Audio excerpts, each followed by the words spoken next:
Welcome back to Crawford-Clark Close-Up and our week of Mission Impossible reviews in the lead up to the release of the sixth film in the series, Mission Impossible Fallout, on July 25th. Let's rewind to the year 2000, where at the turn of the millennium we return to Cruise's Ethan Hunt, now sporting ridiculously long hair, for the franchise's second instalment, MI2, which couldn't have been more different than its predecessor.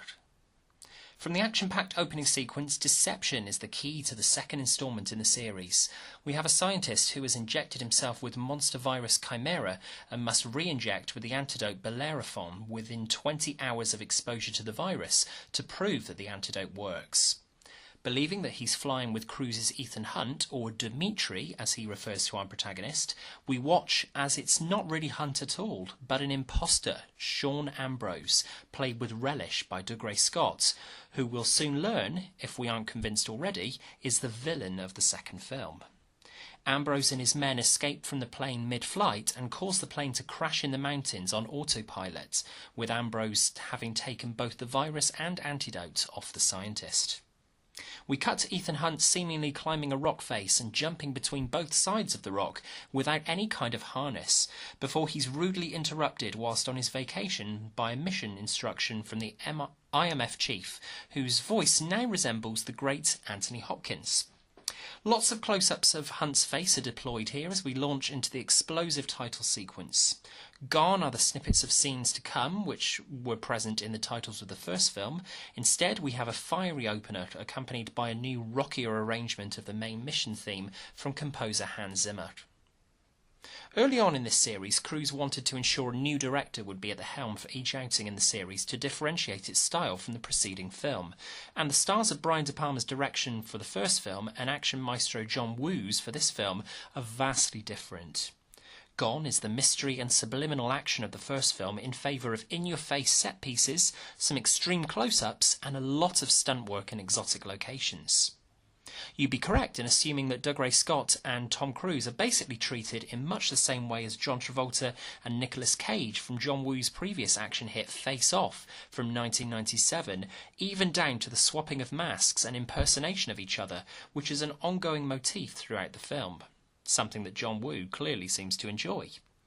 Mission Impossible 2 represents one of the series' most exotic entries in its design, yet simultaneously its most brain-dead entry to date.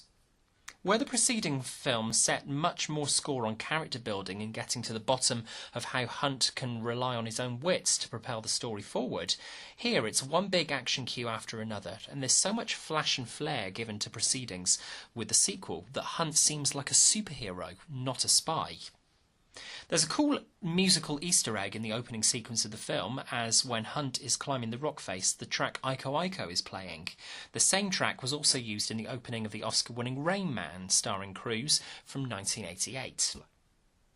Casting is once again where the film gets its plus points. Tandy Newton is a brilliant addition to the story as one of Cruise's recruitees to the team, and love interest Naya Nordoff-Hall, a professional thief who has had a past relationship with Dougray Scott's Ambrose, and so she becomes the mole Hunt sends in to spy on Ambrose. Also back is Ving Rhames in a meatier role than in the first film, out with Hunt in the field.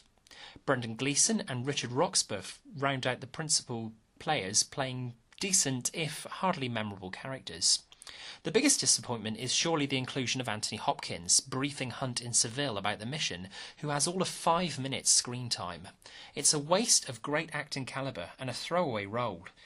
Hopkins also hams up the dialogue to the max, informing Hunt that it's not mission difficult, it's mission impossible. Difficult should be a walk in the park for you.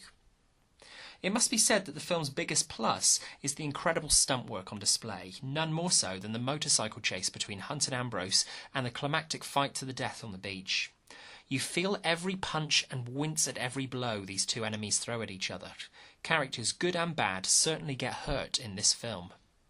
The Crawford-Clark close-up standout scene, however, for all its OTT gloriousness, is Hunt breaking in and masking up Ambrose's right-hand man before stealing the film's MacGuffin, the Bellerophon and Chimera, from right under Ambrose's nose.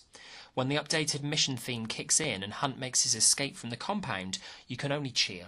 It's nonsense, but it's crowd-pleasing nonsense.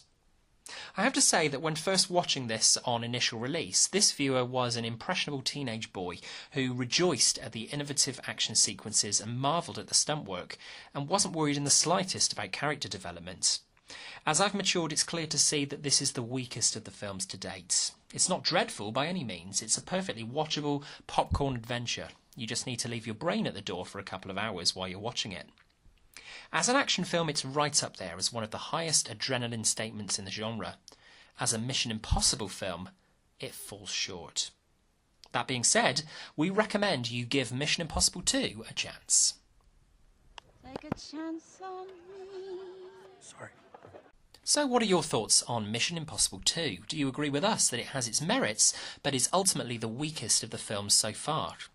Share your opinions in the comments, and if you like this review, please subscribe to the channel. You can also find Crawford-Clark Close-Up on Facebook and Twitter, and you can drop us an email to tell us what films or TV series you'd like us to review in the future on the channel, crawfordclarkcloseup@gmail.com. Make sure you stay tuned to the channel this week as we're continuing our jaunt through the Mission movies in the run-up to this summer's hugely anticipated Mission Impossible Fallout, the franchise's 6th instalment. Up next, it's time for director J.J. Abrams to take the helm for Mission Impossible 3. Until next time, thanks for watching, and that's a wrap.